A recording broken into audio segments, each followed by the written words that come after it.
salve com muita alegria, meu aluno e minha aluna do curso Umbanda e Boa de Fundamentos para o Sacerdócio.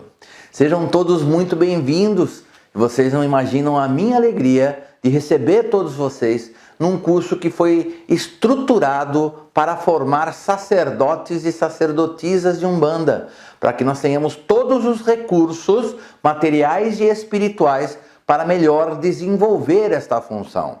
Bom, eu recebo aqui como alunos pessoas que já fizeram teologia comigo e até outros cursos, e irmãos que nunca fizeram cursos nenhum com Umbanda e Boa EAD.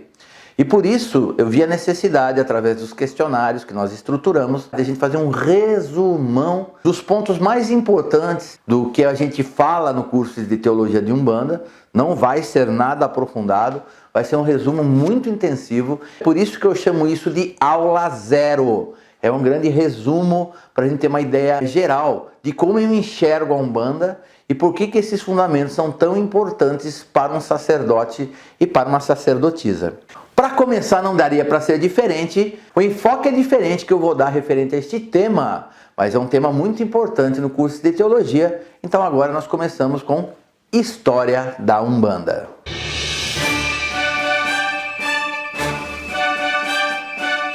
História da Umbanda é extremamente importante que isso seja conhecido por um sacerdote e por uma sacerdotisa.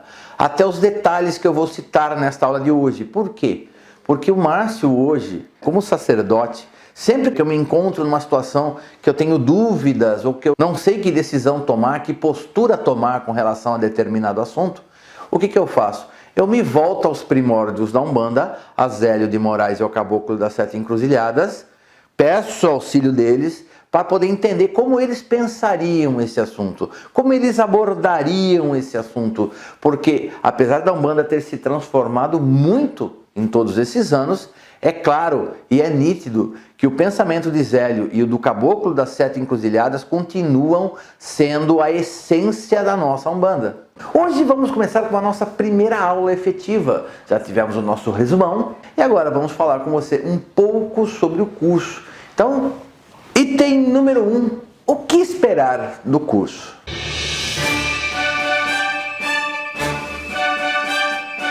Você é a primeira vez que está chegando aqui no Umbanda e Boa? Você não tinha feito nada ainda com a gente?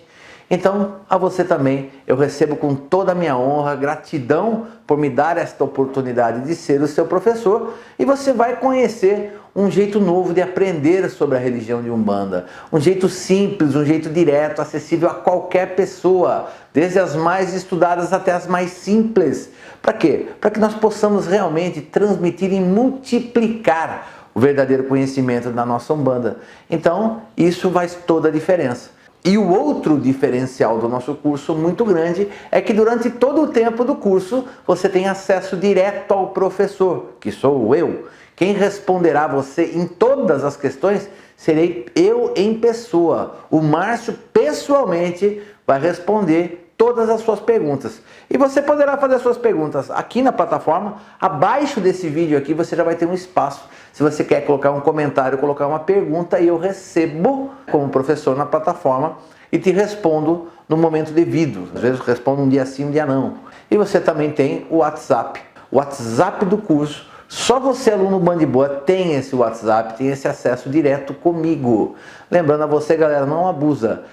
Você vai mandar áudios resumidos, bem curtinhos, de no máximo 2 minutos. Não manda mais nada do que isso, porque fica difícil de eu atender a todos. Mas isso é um grande diferencial do nosso curso, você ter essa proximidade muito grande diretamente com o professor. Mas afinal de contas, o que esperar deste curso? Esse curso foi desenvolvido, foi planejado para que você receba todo o recurso e toda a informação necessária para se tornar um sacerdote de Umbanda. Eu devo lembrar a você que esse curso, você não tem uma consagração feita pelo Pai de Santos, que seria eu, pelo sacerdote, que seria eu, mas é um curso de autoconsagração. E esse curso ele traz, se você leu o nosso conteúdo programático do curso, todos os itens que nós abordaremos no curso, porque você certamente recebeu esse material, você verá a quantidade de assuntos diferentes que serão abordados. Nós vamos falar desde os requisitos básicos para ser um sacerdote de Umbanda. Você vai aprender tudo sobre as obrigações aos orixás que você deverá prestar. Você receberá toda a informação para montar, assentar e legalizar um terreiro. Você vai aprender a lidar com pessoas. Você vai aprender sobre os rituais, sobre a liturgia da nossa religião de Umbanda, qual a melhor se adequa à sua necessidade, à sua realidade. Então, gente, tem muita coisa para a gente falar nesse curso aqui, vai ser uma viagem maravilhosa. Mas desde já, eu lembro que esse curso foi desenvolvido para quê? Por que ele é autoconsagração e você não vem aqui em Sorocaba fazer o curso comigo? Por uma coisa muito simples.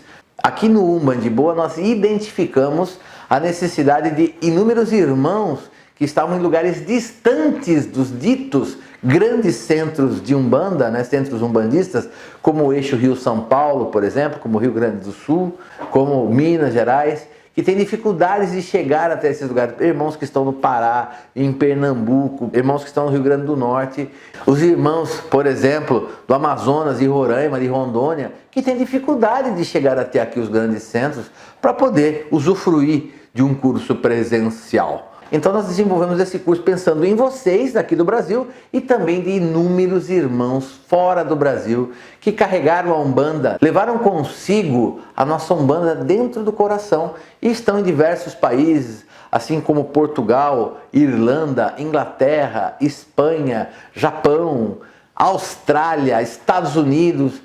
Aliás, a Umbanda está por quase todo o nosso planeta, de irmãos que saíram do Brasil e levaram a religião com eles. E esses irmãos começaram seus pequenos núcleos e alguns já estão há um bom tempo nesta caminhada umbandista, só que nunca prestaram obrigação para os orixás, ainda tem muitas dúvidas com relação à religião, à condução, à orientação dos filhos.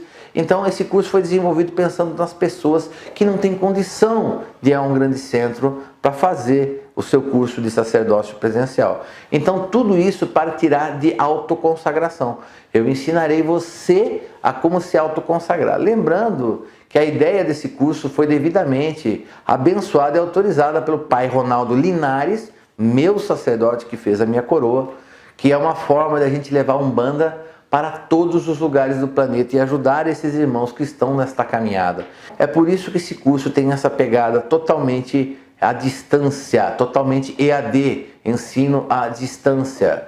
Então, tanto quanto mais é importante a proximidade do professor com os alunos. É por isso que eu tenho que estar muito próximo de vocês. Sanar todas as suas dúvidas, orientar vocês. Lembro que me coloco totalmente à disposição de vocês para o esclarecimento de dúvidas do curso e de assuntos que impactem a sua jornada sacerdotal. Muitos irmãos que estão aqui no curso, eles já têm os seus terreiros e têm as suas dúvidas. Então tudo que impactar, tudo que for referente à sua caminhada sacerdotal, você pode me perguntar mesmo destoando da pauta do tema daquela aula do curso. Eu estou à disposição para vocês em todos os aspectos. Lembrando que é um curso muito longo, então eu peço a vocês muita paciência, muita determinação para vocês conseguirem chegar ao final do curso. E se você tiver alguma dúvida, se você estiver passando por algum problema, que você entre em contato com a gente. Pode ser comigo, pode ser com o Newton, mas é importante você estar também próximo da gente em qualquer situação que se faça, mesmo uma dúvida. A parte de dúvidas é muito mais relacionada à minha pessoa. Mas se vocês estiverem passando por qualquer situação que demande um carinho, uma atenção maior, vocês podem falar tanto comigo quanto com o Newton. Vocês receberão uma aula por semana. Cada aula será dividida em 2 blocos. Como eu já falei, de aproximadamente 20 a 30 minutos cada bloco. Então eu peço a vocês, gente, vocês têm uma semana para assistir 1 hora de aula. Uma semana. Eu vou pedir a vocês que não esmoreçam, que não fraquejam, não leve isso de qualquer forma. Claro, isso aqui é o nosso trabalho, é a nossa profissão, mas é o nosso maior interesse que você aprenda e que você, ao chegar ao final do curso, que você realmente tenha todas as informações necessárias para ser um excelente sacerdote de Umbanda. Então não atrase a aula, porque depois que acumula 2, 3 aulas que você não assiste, você desanima, você fica realmente com muita dificuldade para colocar isso em dia. E o que a gente quer é que todo mundo chegue junto à última aula, todos assistindo aulas, todos ao mesmo tempo, que assistam a aula integralmente. Tem uma coisa que eu tenho que falar para vocês. Presta bem atenção. Esta é a primeira aula. Vocês tiveram a aula 0 do resumão e agora vocês estão na primeira aula. Se vocês não assistirem às aulas por completo, vocês não terão acesso às aulas seguintes. Então não adianta você incomodar o Newton e falar: Newton, eu não estou conseguindo abrir a aula número 2. Se você não assistiu essa aula número 1 inteira, você não vai conseguir acessar a aula de número 2. Então lembre-se, você tem que assistir inteira. Fazemos isso porque nós somos chatos? Não, porque queremos que você tenha informação. Por mais que você julgue já saber aquele assunto, é importante a gente reforçar isso dentro de você. Hoje continuamos ainda no módulo 1, estamos no item 4 e hoje vamos falar sobre o que é sacerdócio de Umbanda.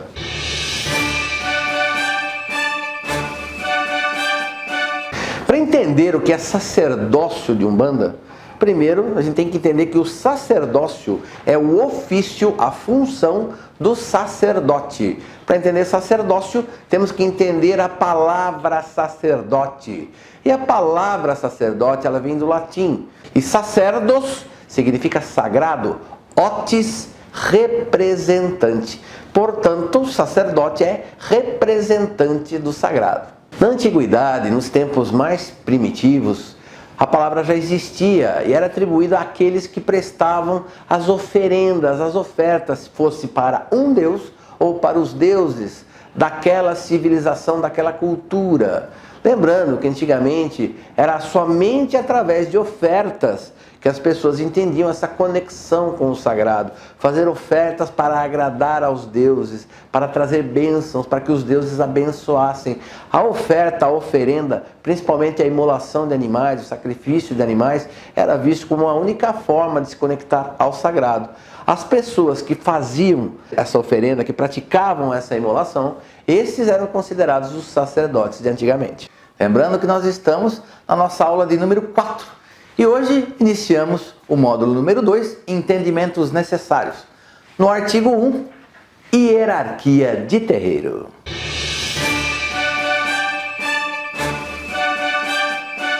Para melhor desempenhar as funções gerais de um terreiro, para que um terreiro possa assim alcançar os seus objetivos, realizar os trabalhos, levar toda a bênção, todo o milagre, todo o axé, todo mundo que procura o terreiro, inclusive os filhos de fé, é necessário que exista o quê? Uma hierarquia. Quando eu falo hierarquia, a gente está falando mais ou menos de postos de comando, níveis de comando dentro de uma casa umbandista, dentro de um terreiro de Umbanda. Um bom sacerdote, ele tem que saber reunir, agregar, ele tem que saber dirigir, conduzir pessoas. Mas nesse processo de conduzir, é importante que ele saiba avaliar a qualidade de cada filho de fé que chega até ele. Porque ninguém faz Umbanda sozinho. Na minha modesta opinião, pela minha experiência de montar o meu terreiro, eu posso garantir para vocês que ninguém faz nada sozinho. E montar um terreiro não é diferente disso. Não dá para montar um terreiro sozinho. Você precisa de muita gente te auxiliando a construir um terreiro, a implementar e fazer com que esse terreiro funcione. Sem pessoas fica muito difícil. E para isso é importante que um sacerdote ele agregue pessoas, que ele traga consigo seguidores, para não ser sozinho. E nesses seguidores, nesses primeiros filhos de fé, é importante que ele já identifique a capacidade de cada um, para que ele já possa delegar postos, dividir o trabalho, para fazer com que as coisas funcionem melhor dentro do terreiro. E aqui nós vamos apresentar uma estrutura hierárquica, uma hierarquia tradicional, que é um terreiro de porte, poderia ser de médio para grande.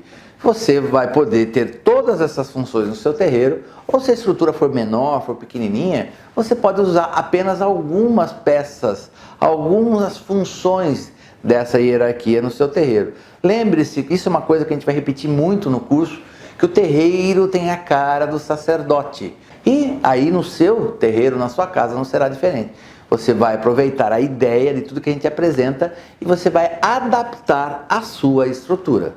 Lembrando que nós encerramos o módulo 2 e estamos abrindo o módulo 3, obrigações. E vamos falar sobre o primeiro item, conceito de orixá.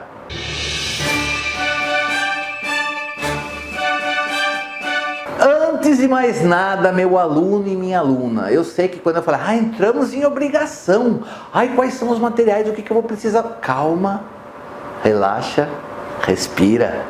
Eu sei que todo mundo fica ansioso pelo momento da obrigação, mas assim, eu tenho uma série de itens, uma série de conceitos que eu tenho que trabalhar com vocês teoricamente, antes de começar a primeira obrigação, que é a de Oxalá. Oxalá, já falo para vocês que é o orixá mais simples e que demanda a menor quantidade de material possível. E sim, nós daremos a opção de você procurar os materiais onde você está localizado, onde você mora, ou nós procuraremos te auxiliar ou mesmo providenciar alguns materiais para você, ou até todo o material, dependendo de cada caso. Eu sei que os materiais demoram para chegar, eu sei que vocês vão ter dificuldade de encontrar alguns materiais, existem coisas que têm que ser preparadas, entendeu? Mas não se preocupe, tudo vai ser feito com tempo suficiente. Por quê? Para cada orixá que nós vamos entrar, nós vamos explorar todas as situações teóricas que são necessárias para entender de atribuição, de axé, de características do orixá, de história daquele orixá, de itãs que são importantes para compreendermos cada orixá antes da obrigação propriamente dita. Então nós teremos várias aulas teóricas para cada orixá antes de começar, antes de ir para os finalmente, antes de ir para a prática efetiva daquela obrigação.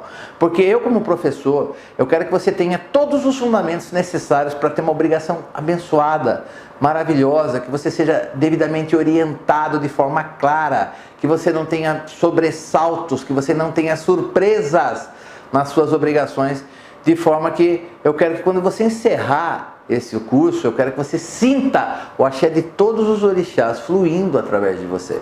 Estamos começando a aula de número 13 e hoje vamos falar de um assunto bem interessante, as 7 linhas de Umbanda.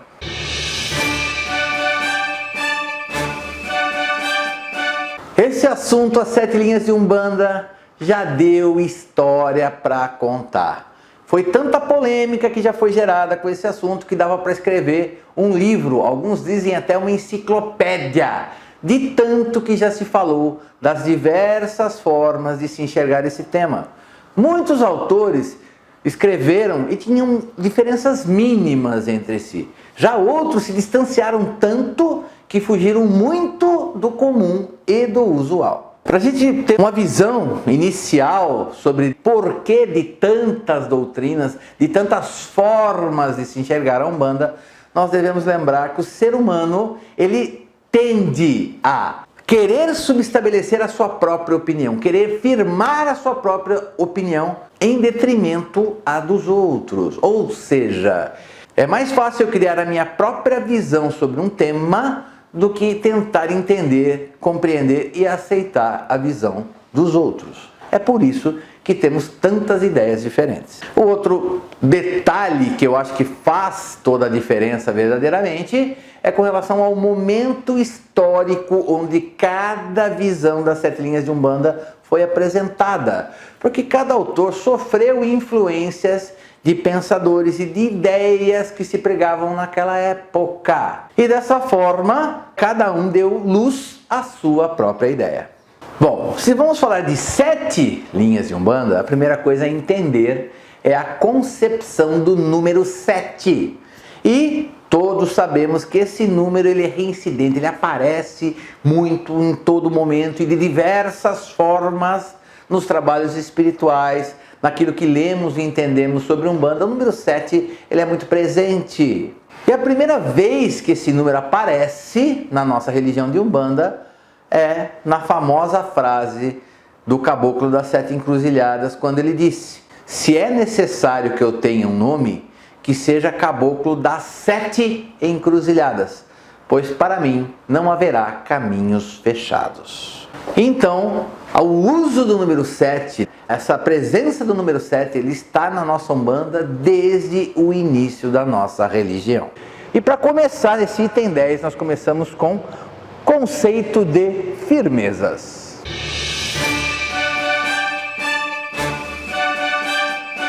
Ainda nesta aula, galera, a gente vai explorar o conceito de consagração, que é uma coisa extremamente importante. Mas não dá para falar de consagração se você não tiver conhecimento de outros dois fundamentos. E nós vamos falar ainda nesta aula, vamos começar com o conceito de firmezas, depois falaremos sobre o poder da palavra, do verbo, para depois entrar em consagração. Mas por enquanto vamos começar somente com firmezas. Firmeza é um ponto de energia que é criado pela reunião de objetos correspondentes à mesma energia. E esta firmeza é ativada pelo pensamento e a intenção de quem faz esta firmeza. A firmeza pode ser composta por um ou mais objetos, normalmente ou desejadamente na quantidade ímpar, e pode servir para gerar um foco de energia temporário. E esse foco de energia temporário ele pode se tornar permanente se você fizer a repetição dentro de um certo espaço de tempo. Tá muito técnico, né? Tá chato, né? Vamos tentar abordar um exemplo para ver se a gente entende um pouco melhor. Não parece, mas estamos entrando na aula de número 17 já. Estamos juntos já há 17 semanas.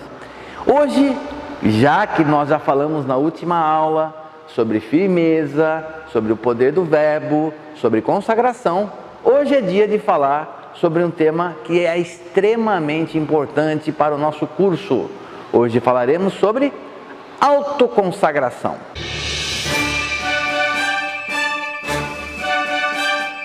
Bom, pessoal, como eu falei, a gente já entendeu o conceito de valor das coisas, que você ativa uma energia em alguma coisa, dependendo daquilo que você acredita.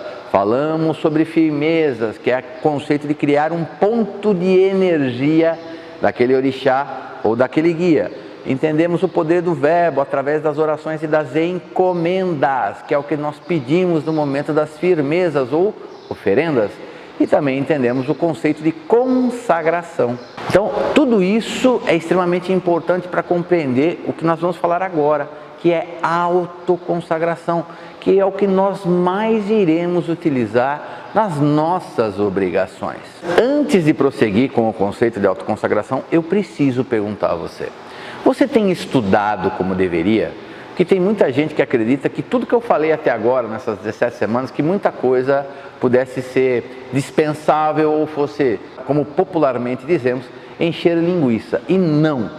Se vocês não perceberam, irão perceber daqui por diante que tudo que nós falamos até agora tem um fundamento para quê? Para formatar a mente de vocês, para conseguir um direcionamento melhor de vocês nas obrigações que iremos prestar. Então, nada foi ao léu, nada foi em vão até agora. Então, eu pergunto para você: você tem baixado suas apostilas, lido as apostilas? Quando você lê, você fixa melhor o que já foi dito. Outra coisa, lembre-se que os vídeos estão à sua disposição para você assistir quantas vezes você quiser. Você tem assistido novamente as aulas, principalmente aquela que te suscita mais dúvidas? Eu quero lembrar você que nossas aulas ficarão à sua disposição por todo o tempo do nosso curso. Se no final do curso você quiser assistir a primeira aula novamente, você tem essa possibilidade. E mesmo após o encerramento do curso, as aulas ainda ficarão disponíveis para você durante 6 meses. Então você pode reassistir as aulas, você deve baixar e ler as apostilas. E acima de tudo, depois que você assistiu o vídeo, depois que você leu, você se pôs a refletir sobre aquilo que foi dito na aula.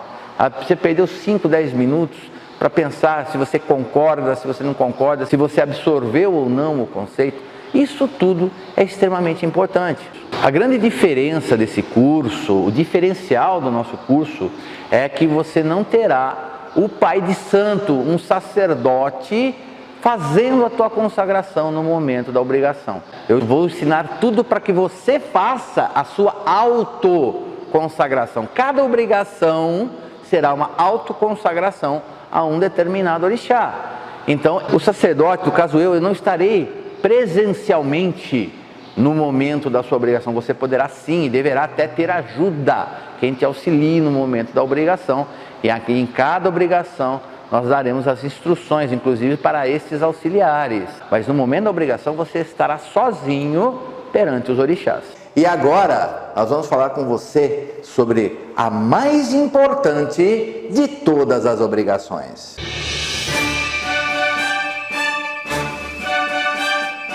Sem dúvida nenhuma, a obrigação de Oxalá é a obrigação mais importante de todas que vocês irão prestar. Não tem dúvida, Oxalá é o maior de todos os orixás. Oxalá também é conhecido como o pai de todos os orixás e também, por conseguinte, por exemplo, eu, Márcio, sou filho de Xangô e Xangô é filho de Oxalá. Então, Oxalá também é meu pai, ou meu avô, que seria um grande pai.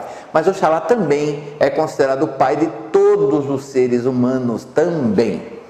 Fora isso, é Oxalá que recolhe lá de Olorum, do Deus Supremo, o poder total e divide isso em faixas orixás. Então, ele é o que tem o acesso ao poder total de Deus.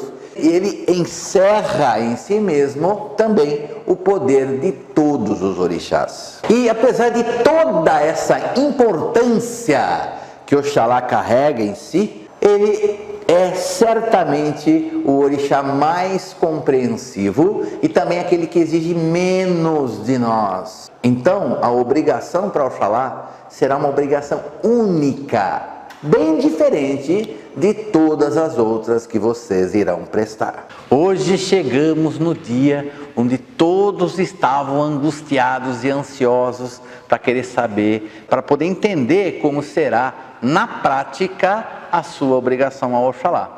Então, tudo que eu vou fazer nesta aula é exatamente o que você vai repetir no dia da sua obrigação, ok? Estamos no item 16.9, o último de Oxalá, montando e prestando a sua obrigação para Oxalá.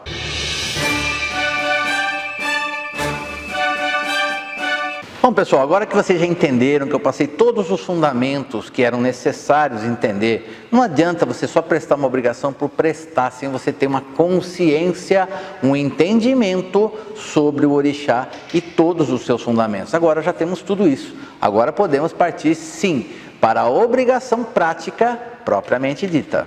Bom, pessoal, quem vai escolher o momento, dia, semana da sua obrigação será você. Isso é uma coisa que nós já discutimos em outros tópicos. Mas uma coisa tem que ser lembrada, quero ressaltar, que Oxalá é o mais poderoso e o mais importante de todos os orixás, entretanto é aquele que nos pede menos. Então, para Oxalá, é o único orixá onde nós cumpriremos um período de preceitos totais de apenas 3 dias ou 72 horas, como você melhor preferir.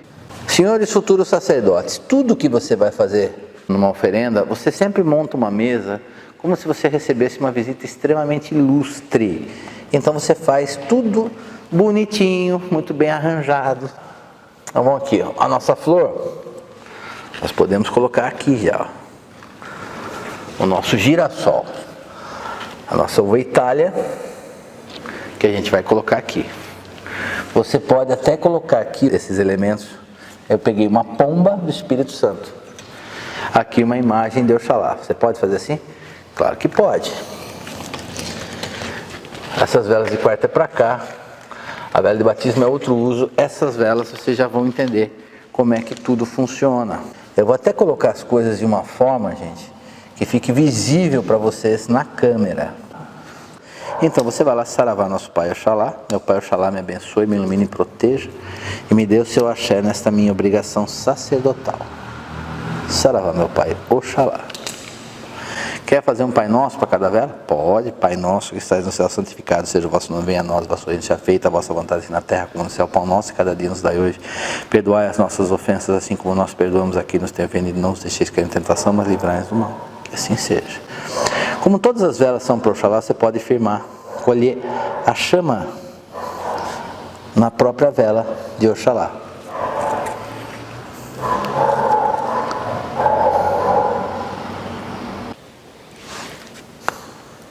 Pronto. Essas velas já estão devidamente firmadas. Feito isso, agora você vai se colocar na esteira. Para você que vai se tornar um sacerdote, é importante que você aprenda a entrar na esteira. Esteira, normalmente, ajoelhou-se na esteira com as costas da mão. Por que costas da mão? É a parte mais limpa, a sua palma da mão ela é muito suja. Você faz 3 vezes o sinal da cruz e fala: por Olorum, por Oxalá e por Ifá. Saudou a esteira. Aí você vai entrar na esteira. Mesmo eu que vou sentar, não tem problema nenhum.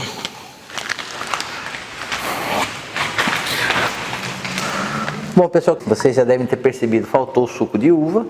Não tem problema. Saravá, nosso Pai Oxalá. Meu Pai Oxalá, receba esse suco de uva com todo o amor do meu coração, da minha mente e do meu espírito.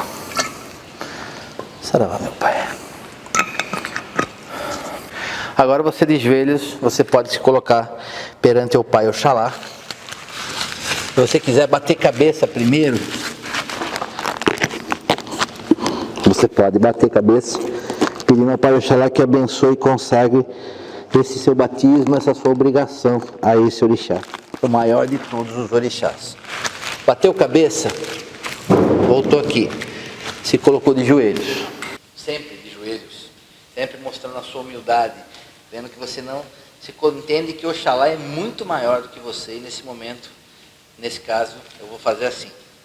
Saravá, meu Pai Oxalá, eu, Márcio Silva Caim, venho pedir a sua bênção, que você derrame o seu axé sobre minha vida, sobre minha coroa, para que eu tenha uma vida sacerdotal próspera, para que eu tenha uma vida como pai de santo ou mãe de santo, de forma positiva, e que eu possa estar sempre ligado nas coisas mais elevadas perante vós, perante toda a espiritualidade superior. Saravá, meu Pai Oxalá.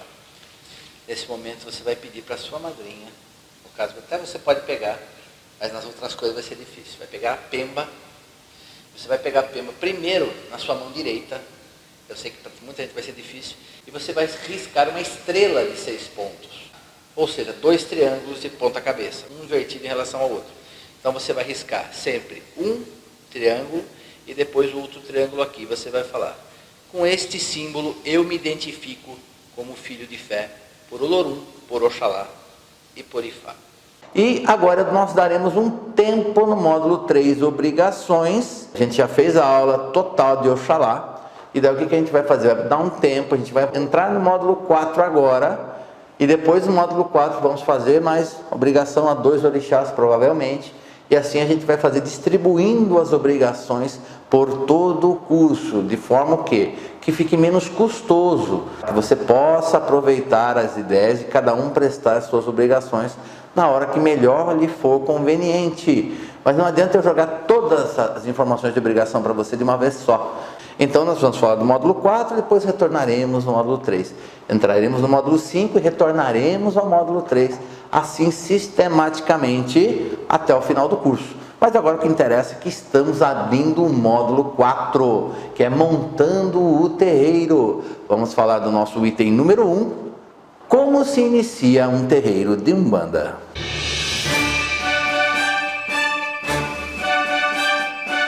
Para começar esse tópico, eu quero colocar para vocês, gente, que a Umbanda é uma religião nova. 100 anos, 100 e poucos anos para uma religião é muito pouco tempo. Além do que, é uma religião ainda pequena. Então, assim, é óbvio, para quem tem o mínimo de atenção, uma pessoa que se envolve, que conversa, que se inteira das situações, é muito claro de que a Umbanda está num momento de rápido crescimento. Se a Umbanda está crescendo, então como é que se inicia um terreiro de Umbanda? Bom, tudo começa com um médium, né, gente? Eu acho que é a base de tudo. E como assim com um médium? Começa com um médium que está trabalhando num terreiro, que ele atinge, depois de anos de trabalho, ele atinge aquilo que a gente chama de maturidade mediúnica. E dessa forma passa a confiar plenamente no trabalho de suas entidades e permitem que essas entidades trabalhem em plena força. Dessa forma, essas entidades, os trabalhos espirituais, as entidades que se manifestam através desse médium, começam a alcançar e trazer inúmeras bênçãos, curas, libertações para o pessoal da assistência e até mesmo para os irmãos de fé do terreiro. Esse fenômeno começa a ficar mais intenso quando as pessoas passam a chegar no terreiro buscando quase que exclusivamente esse médium e as entidades que trabalham através dele. E não dá, né, gente? Quando isso acontece, eu já vi esta cena se repetindo em diversos terreiros. Quando um médium se destaca neste nível que eu estou falando, o que acontece? O ciúme dentro da casa, dos próprios irmãos de fé, ele aparece. É uma coisa muito louca. E as pessoas passam a quê? Fazer pouco daquele médium, desprezar aquela pessoa sempre que pode.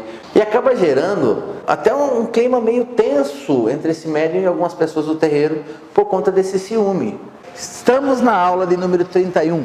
Estamos no módulo 4, item 10, firmezas periódicas de um terreiro.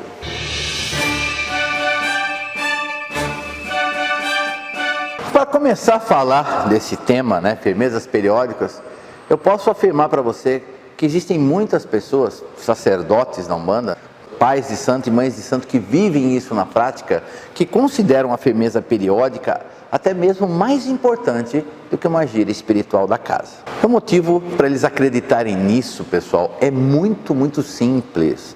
São essas firmezas periódicas que você faz sempre de tempos em tempos, é que fortalece o axé da consagração ou do assentamento inicial que foi feito naquele terreiro. Quero mostrar para vocês agora a nossa trunqueira aqui, como é que eu faço aqui no Tufra. Aqui eu chamo de balé. Vamos lá, uma olhada? Bom, pessoal, está aqui a trunqueira, ou balé, como eu chamo, balé das almas. E aqui é que eu faço tudo para Exu. É claro que vocês vão ver que está tudo sujo, porque hoje é um dia de sexta-feira, que é um dia que, ao final do dia de hoje, é que eu vou fazer toda a limpeza. Tudo aqui será removido, em primeiro lugar, tudo. A gente varre, limpa, passa pano, descarrega tudo com marafo. O chão, toda essa caixa, que é aqui onde estão os assentamentos vibratórios da casa. E como é que está dividido isso daqui? Eu vou me ajoelhar aqui um pouquinho. Essa toalha aqui é de Exu Orixá. Então ali eu tenho o Amaci de Exu, a vela de 7 dias de Exu fica aqui. Bom, pessoal, vamos conhecer aqui o meu quarto de santo, ou o meu roncó. Foi assim que eu aprendi com o pai Osmildo. Que eu vou explicar para vocês como é que eu faço todas as minhas obrigações agora dos demais orixás, popularmente conhecido como os orixás da direita. Vamos lá? Olha aqui, inclusive, eu já afastei. É um vaso que foi colocado há 7 dias atrás com flores. Eu coloco um vaso só para todos, porque senão fica muito caro. E ele já está até bem abatido. Hoje ele vai ser removido. Eu afastei aqui para não atrapalhar a nossa visão aqui. Vocês vão perceber o quê? Que a maior parte das toalhas, e depois eu explico os porquês, você vai ter sempre uma quartinha maior. Vamos pegar tudo, dando o caso do exemplo de Ogum aqui, que aqui é o Amaci do Orixá. A quartinha colorida vai ser sempre onde está a água com o meu otá. Hoje, aula de número 33 já. Estamos nos aproximando de 1/3 do nosso curso. E voltamos ao módulo de obrigações. Inclusive, a aula de hoje vai ser bem mais tranquila, porque é uma aula muito mais de transferência de informação do que de conceitos. Hoje começamos falando do Orixá Xangô, a nossa segunda obrigação. Então, confirmando, voltando ao módulo 3, estamos agora no item de Xangô e vamos começar falando sobre os materiais para a obrigação.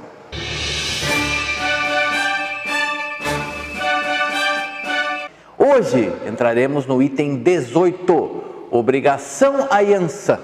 E agora no item 18.1 vamos falar dos materiais para a obrigação de Yansan.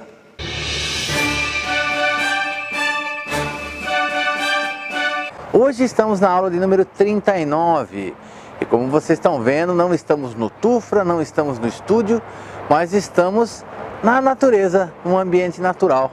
E vamos mostrar hoje como fazer tanto a obrigação de Xangô na prática, quanto a de Yansan. Saravá, meu pai Xangô, Caô Cabecilê. Saravá Xangô, Caô Cabecilê.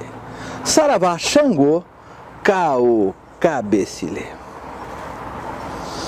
A voz, meu pai Xangô, apresenta essa singela, essa simples oferenda, meu pai, mas com todo o meu amor, com todo o meu coração, pedindo a voz, meu pai, que revista o meu corpo, meu espírito, minha mente e meu coração no seu axé de justiça, de verdade, de coragem, de firmeza, pai, para que eu possa ser sempre justo, tanto comigo, quanto a espiritualidade, quanto com os meus filhos de fé. Que eu possa sempre tomar decisões sábias e verdadeiras. Que eu possa sempre levar a ajuda a quem precisa. Que eu possa sempre ampliar, Pai, os meus horizontes e os horizontes de todos aqueles que vêm até mim. Que eu possa sempre, Pai, dar a vitória conceder a vitória para aqueles que merecem, segundo a vossa força, vontade e justiça. A vós, meu Pai Xangô, ofereço tudo isso com o meu coração. Peço humildemente a sua bênção, que você abençoe a minha vida sacerdotal, que eu seja um sacerdote melhor depois desse seu axé. Que eu possa, meu Pai, pela vossa força e vossa luz, que eu consiga levar todos os meus objetivos a termo.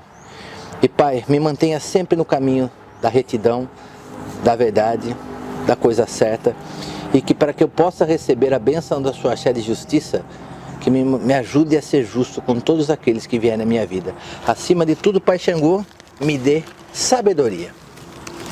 Saravá, meu Pai Xangô, caô cabecile. Saravá, meu Pai Xangô, caô cabecile. Saravá, meu Pai Xangô, caô cabecile. Saravá Yansan, eparreoia. Saravá Yansan, eparreoia.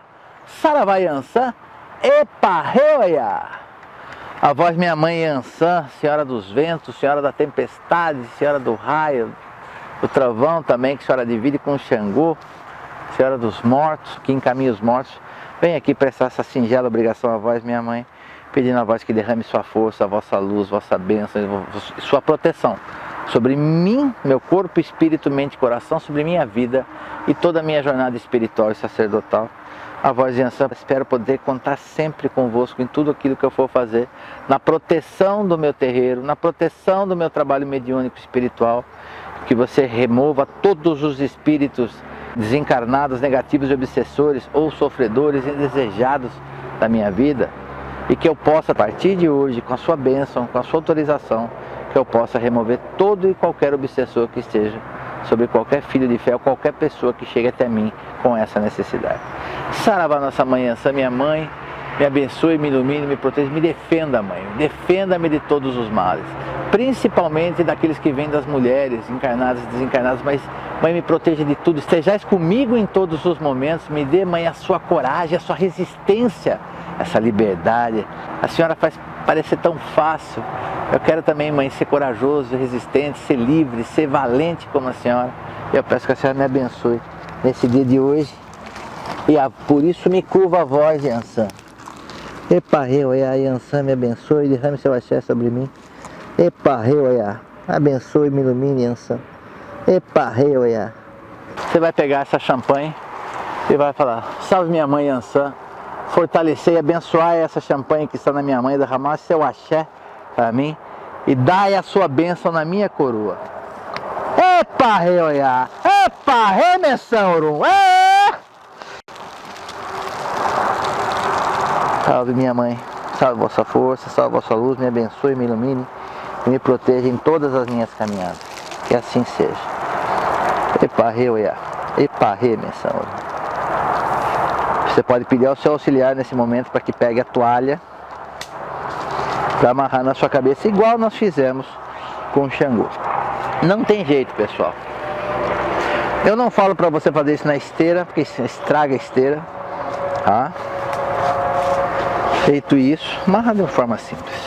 E hoje nós começamos um módulo novo, começamos o módulo 5 e vamos iniciar com legalizando o terreiro.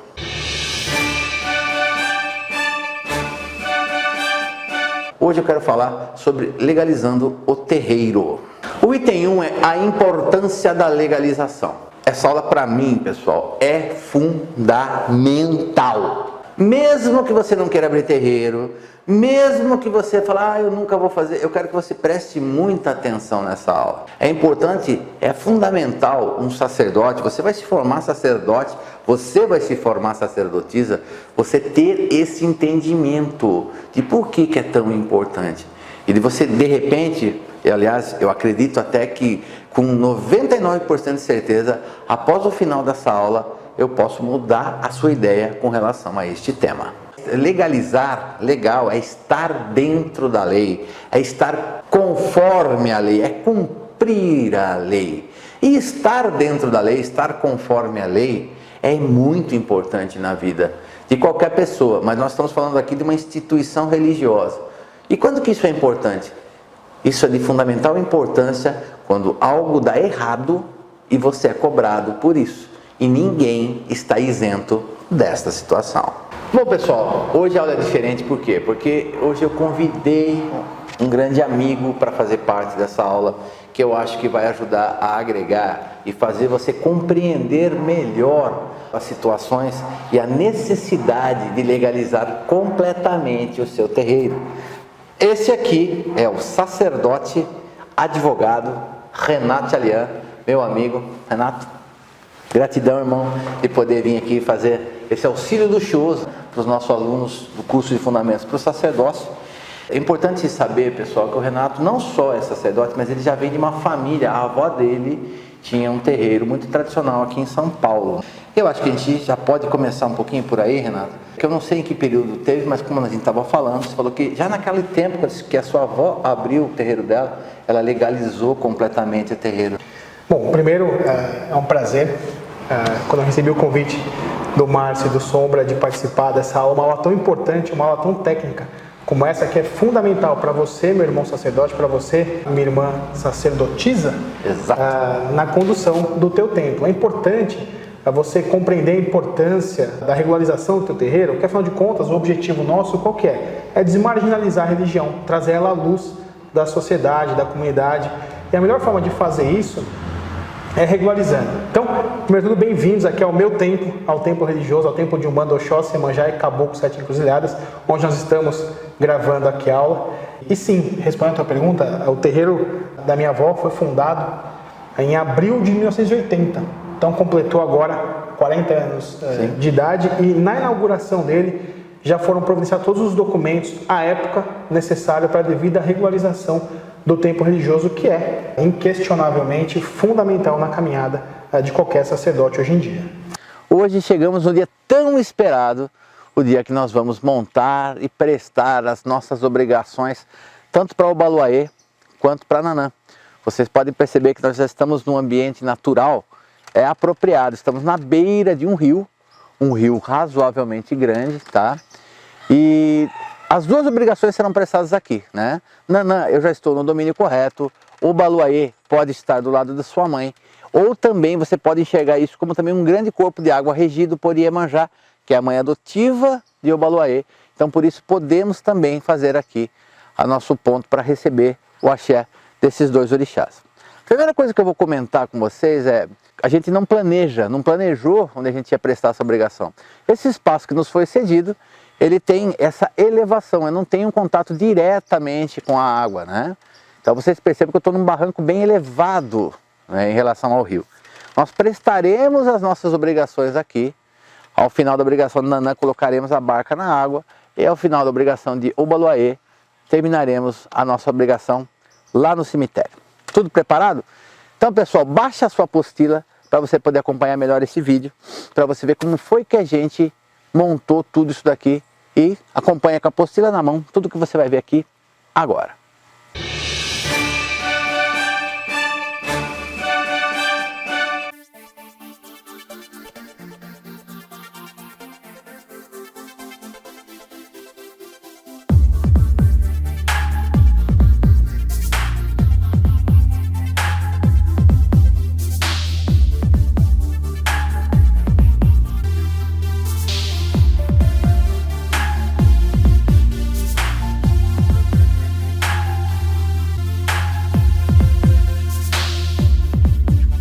Salve minha mãe Nanã Buruquê, eu, Márcio Silva Caim, venho aqui humildemente prestar essa obrigação para a senhora, essa oferenda.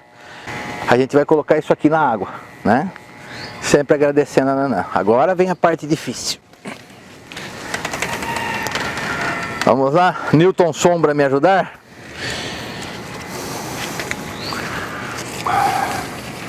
Não quer que eu vá na frente? Não. Só ver se ela tá, se tá no nível aí. Tá no nível, filho. Ah, beleza. Eu não quero só que ela desnivele.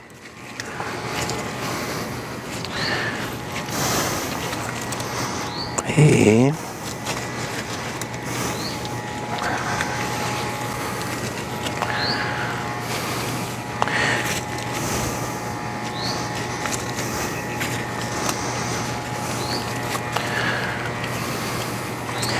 isso é complicado descer aqui, hein, irmão?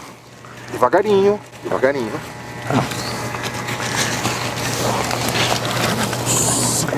Peraí, pai. Não tem problema, não tem problema. Pai, firma aí. Firme, peraí, deixa eu firmar aqui, ó.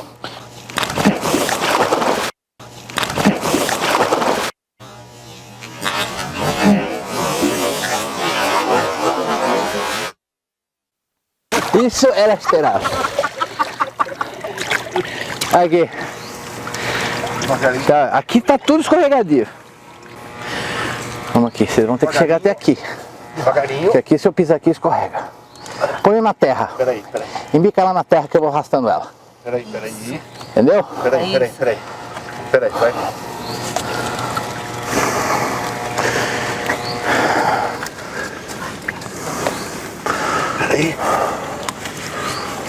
Aí vai. Tem problema. Vamos colocar aqui.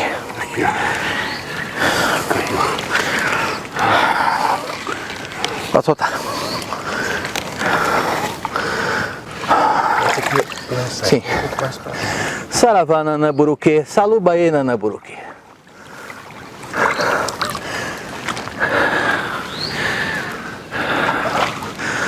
Olha lá minha mãe. Não deixa cair não. Saravá nanaburuque, salubaê nanaburuque. Beijo, mãe. Sua bênção hoje e sempre. Axé. Abençoa a minha caminhada terrena e abençoa a minha jornada espiritual. Atotô baloi. Atotô baloi. Atotô baloi. Essa posição, gente, como a gente explica na apostila de vocês, pelo menos 15 minutos. Nesse momento, gente, ajoelhado, olha pro alto, posta as mãos para cima e fala: Atotô baluaê, meu pai. Saravá o baluaê. Nesse momento eu me consagro para o baluaê e me consagro por o baluaê. Vai pegar o seu coitezinho aqui e vai pedir licença ao Oxalá para abençoar e cruzar a sua coroa. E vai colocar Saravá o baluaê, atotô baluaê, atotô baluaê, atotô baluaê. Meu pai o baluaê abençoa, meu pai, essa guia para que ela seja o ponto de força e conexão entre eu e vós, hoje e sempre. Atotô baluaê. A guia tá toda melada com mel mesmo, gente. Não tem jeito, tá? Você vai e coloca no seu pescoço, porque é assim que deve ser feito. Feito isso, também vai deitar na esteira. Saravá o baluaê. Atotô baluaê. 1, 2, 3. Bate sua testa, sua cabeça. Têmpora direita. 1, 2, 3. Atotô baluaê. Têmpora esquerda, 1, 2, 3, atotô baluaê. Vai pedir mais uma benção, uma oração para o baluaê que abençoe esse banho de pipocas, que te cure no corpo, espírito, mente e coração. E você vai começar sempre segurando o saco com a mão esquerda, com a mão direita, ó. Joga as pipocas por trás, ó, pelo ombro direito, pelo ombro esquerdo, mentalizando o baluaê. Não tem problema, tá caindo na sua toalha, é isso que a gente quer. Tem problema às vezes na cabeça, muita dor de cabeça, ó, segura aqui, ó. E depois joga pra trás. Tem problema no joelho, segura aqui um pouco no joelho, deixa puxar e joga pra trás. E assim você vai fazendo, alternando os ombros. Sim. Sentindo o descarrego do baluaê na sua vida, limpando seu corpo, espírito, mente e coração. Sempre. Olha por que o pano preto serve, ó. Agora. Tudo, as flores tem que ir tudo, gente. Pipoca que caiu fora não tem problema. Pode deixar ela aí fora sem problema. Você vai pegar aqui, ó. Amarrar cruzado, ó. 2 pontas. Amarrou. Até trazer mais pra frente. Amarrou. Travou bem. Ó. Atotô baluaê. Dá um nó. E tá pronta aquilo que a gente vai despachar. Terminar, finalizar a nossa obrigação lá no cemitério. Bom, pessoal, agora a gente vem aqui finalizar aqui no cemitério. Saravá, meu pai, o baluaê, com licença para entrar no seu domínio. E vamos nos dirigir para o Cruzeiro das Almas.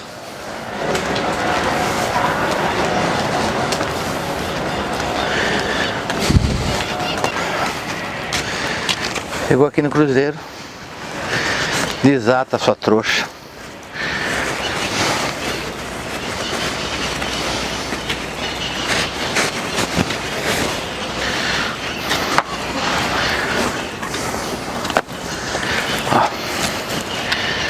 Pode tirar daqui. Vai precisar acender novamente suas velas. Atotou o baloí, meu pai. Atotou o baloí. Atotou o baloí. E assim se encerra, gente. Você deixa tudo aqui, tá? Você agradece mais uma vez. O ideal, gente, é que você dê lentamente 2, 3, 4, 5, 6, 7 passos para trás. 8º, você vira.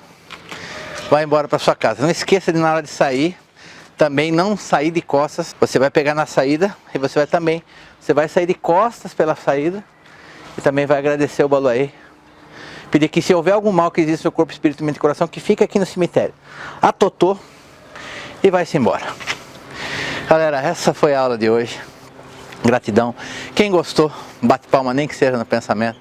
O professor está cansado, preparem-se fisicamente, porque essa obrigação ela é pesada, puxada, física e espiritualmente, mas é muito, muito maravilhosa. E semana que vem vamos abrir um novo módulo do nosso curso Umbanda e Boa de Fundamentos para o Sacerdócio. Gratidão, que Nanã e o Baloaí abençoe a todos e até a próxima semana.